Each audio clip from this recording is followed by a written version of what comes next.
Okay guys, welcome back. Hope everybody's keeping well, doing the best, doing plenty of time, getting your boxes ready if you're like me in the area that I live in Northern Ireland. We don't start our fishing season. The game fishing season doesn't start until the 1st of March. So anyway, I'm tying a few wee Mayfly patterns for a friend. I thought I would just show you this wee one. Now the hook and the vise is a Kamasan B175 in size 10. The thread that I'm going to use is the Uni thread 80 in Camel, but the thread, it has no real, purpose in the fly. You can use whatever thread. You can use black if you like. Now, just dressing the thread, just basically down until we're past the point of the hook. The tail fibres, just some natural cock pheasant. I don't know, anywhere between 4 and a half a dozen is usually what I put on. Now, you can put 3 on if you wish, but this is the weakest fibre in the fly. So we're just looking at this around about a length and a half to 2 lengths. The hook over the back for the tail, and then come in and knock away the waist ends. The rib on the fly is an oval silver tinsel, and this is an oval silver tinsel in size 14. So we'll just tie that in, and then just work our thread forward, tying in the tail, the cut ends. But most importantly for me, when I'm tying this part of the fly, is to make sure that that rib is solid. Because other than the front 2 hackles, this is basically what's holding your whole fly together. Now the body is some Sooty olive dubbing, and this is the Sooty olive from the traditional Irish dubbing range that I'm using here. So just catch it in, and then you can tighten and move and manipulate the dubbing on its way forward for the body. The body hackle, this nice dark olive. This is just a Chinese cock hackle. I've had that from, geez, Pussy was a kitten. So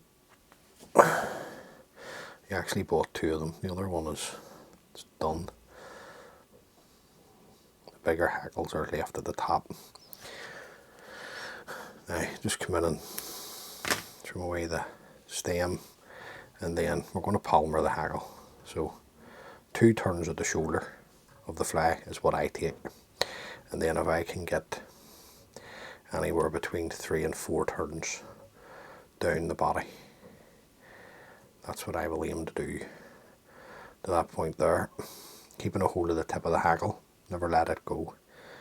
Just come round with your oval silver tinsel, and you're looking 4 turns of the oval silver up the body. Sweep the hackle fibres back and bring your thread round and tie it in. Come in, trim away the waist, break away the tip at the back, come in with my Velcro, just bring some of any of the fibres out that I've caught in. Now, we'll just bring our thread back up, tight against the hackle. The next hackle you're looking to use is a English partridge dyed chartreuse. Now, if you don't have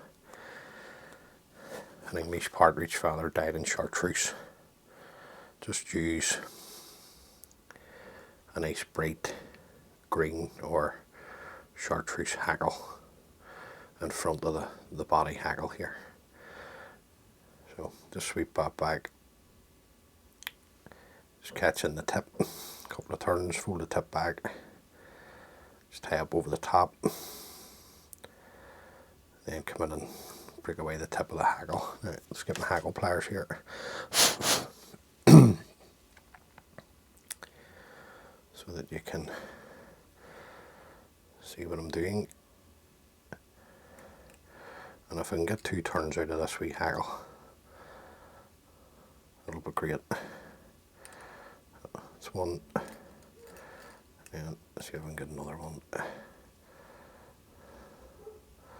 I think we'll call that point there. Then just come around with your thread, catch in the stem now. Wee fibres are still on the stem, we'll tie those in as well. That'll do the wee fly no harm. And then come in and trim away the stem. Just sweep everything back. And just build a bed of thread up for your front hackle. So we're looking at business, we're looking grand. Now the front hackle is a French partridge. And this has been lately dipped in picric acid. Now guys, if you're gonna dye anything in the picric acid, please make sure that first of all a good lady or your partner isn't in the house, and second of all you wear the correct PPE equipment when you're dyeing it, because after all it is still acid. Now I'm just catching in the tip of the hackle here. The best book that I could advise you to buy for dyeing in picric acid is Patsy Dairy's book, if you can get a hold of it. It's a great book, with loads of Mayfly patterns on it. And he also explains how to obviously use the picric acid, and some great flies in it from great tires. Now I'm only just going to take one turn there, really, that's all I need for this, because I don't want to cover the chartreuse. A couple of turns just to catch in the stem of the hackle. Now I want to fold the stem back just to make the front hackle a wee bit more robust. So I'll just take my time and take away the excess fibres that's on the stem, then just fold the stem back itself, and you're building up your head here at the same time, keeping your thread tight. You can break away the stem and then just come in with your whip finishing tool and just throw in a 3 or 4 turn whip finish. Pull your thread tight, come in and trim away your tang thread. Now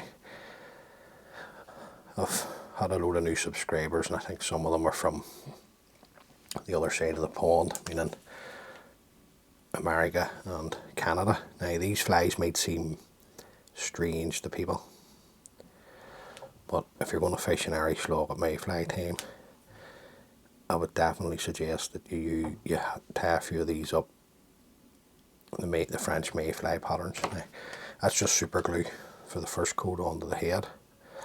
I'll just make sure everything's clean, as in the eye's not blocked up. There's nothing worse out in the boat, you can't get your leader into the hook. Also, these aren't just, you can also fish these dry. Now, you can fish this fly anywhere in the cast really, just balancing your cast up. Size 12s, you know, top dropper, even a size 10 the top dropper, but a gink or whatever floating you use, and it's very versatile, this type of dressing, Irish dressing. So anyway, hopefully you've got something from that, guys. Tie a few up. You're going Mayfly fishing this year, tie a few up, let me know how you get on. I've been tying that wee fly now for about 4 or 5 years, and it's worked for other anglers, so hopefully you can catch you a few fish. And remember, just practice. That's all this craft is about, is putting the hours in and the practice, and obviously your proportions. So as always, guys, many thanks for taking the time to view the video. It's always greatly appreciated. If this is the first time watching one of my videos, please consider subscribing. It just helps the wee channel grow. There's no odds, so it allows you to see the pattern, or you can fast forward through it, whatever you like to do. Get the dressing and then get the advice to tie. As always, be good. If you can't be good, be careful, and all being well, I'll catch you on the next one. Thanks for watching, guys. Bye.